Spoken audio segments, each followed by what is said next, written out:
Okay, students, in the previous sessions, we have discussed regarding the some of the terminologies with respect to the subject, that is rehabilitation and retrofitting of structures. That is, what is the meaning of repair, retrofitting, rehabilitation, and iteration, digital section, etc. And coming to the after that, we have studied with respect to what are the different causes for the deterioration of structures, that is physical causes, chemical causes, and also mechanical causes. And once again, we have discussed in detail the different causes of the deterioration of structures. Now, in these sessions, we can discuss regarding the seismic evaluation of structural damages. That means, what is the procedure to find the seismic evaluation? So, after listening to this session, the students can understand how the seismic evaluation of the structural damages will be done. Okay, this is with respect to the course outcome of this session. Now, according to our syllabus, the first two things we have discussed in the earlier sessions. Now, in this session, we are going to discuss regarding the evaluation of structural damages to the concrete structural elements due to the earthquake. Anyhow, the assessment procedure will going to study in the next module. Okay, that is in detail. We can study the assessment procedure of the deteriorated structures in detail in the second module. However, according to the syllabus, just we are introducing the assessment of the structural damage of concrete structure due to the earthquake. Same procedure will be follows for both type of structure, that is deterioration with respect to the earthquake or deterioration with respect to the some other causes. So here, the evaluation methodology is going to divide into three components, that is condition assessment and visual inspection and non-destructive evaluation. Okay, so that means the when once the earthquake or lateral force is applied on the structures will distress or that initiates to deteriorate. So that whether we have to assess that structure, whether we have to do some of the retrofitting or rehabilitation methods, or we can use as it is, or uh, we can demolish the structure. So based on this, we are going to assess the building which affects due to the earthquake forces. That is, first one is condition assessment, visual inspection, and non-destructive evaluation. So first, let us see the condition assessment. The aim of condition assessment of the structure is the collection of information about the structure and its past performance characteristics to similar type of structure during past earthquakes. We know generally the building structures will be designed by some other peoples, and after that some of the peoples will utilizing or doing usage of the structure. So after some of the years in the lifespans, one or two times the earthquakes may happen or may not happen.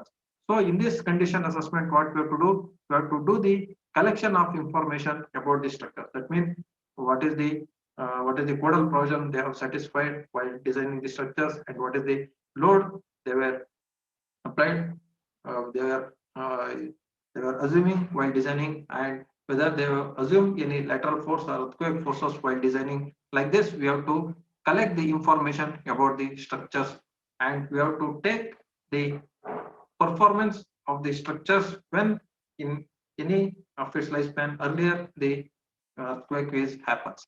Next, qualitative evaluation of structure for decision making. After that, you have to do the qualitative evaluation for the decision making, where that means for what type of retrofitting or rehabilitations we have to go, or we have to demolish the structure. So with that, the condition assessment will be. Next, coming to the visual inspection or field inspection. This is one of the main important assessment procedure. Okay, as I discussed in the next session or in the next model, we are going to discuss in detail what is the visual inspection and all. So here we can observe the visual observation is nothing but visual inspection is nothing but the observations which we can do in the distance or deteriorated structures because of the earthquake. So for the naked eye, we can analyze or we can assume some of the things up to what percentage it will That means by observing the cracks, whether the developed cracks is earlier cracks or new cracks or like that, we can do it by visual inspections.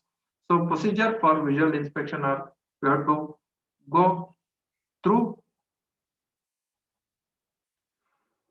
visual inspection to become familiar. That means to study the building, we have to go through there and we have to study by visual inspection.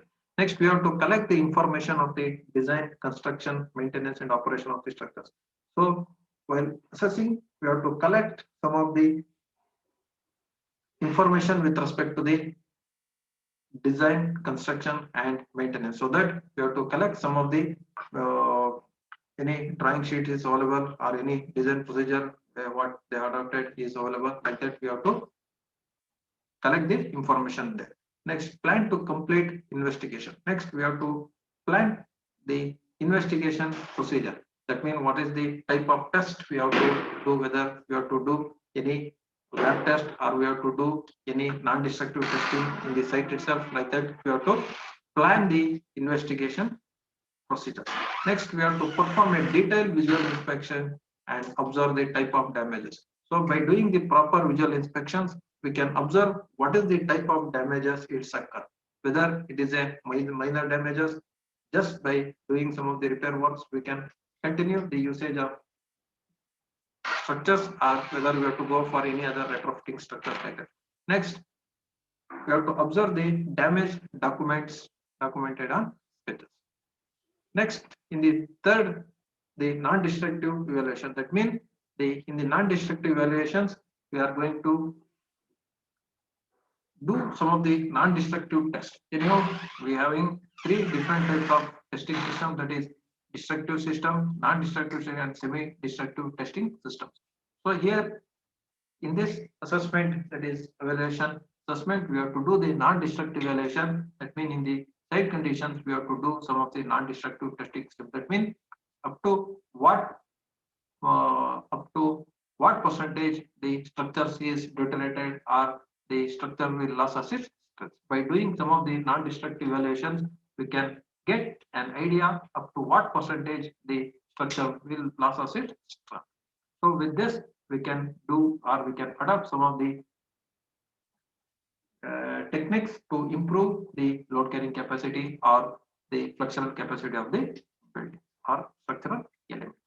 So with this, we are going to complete this module. In the second module, we can discuss regarding the assessment procedure in detail.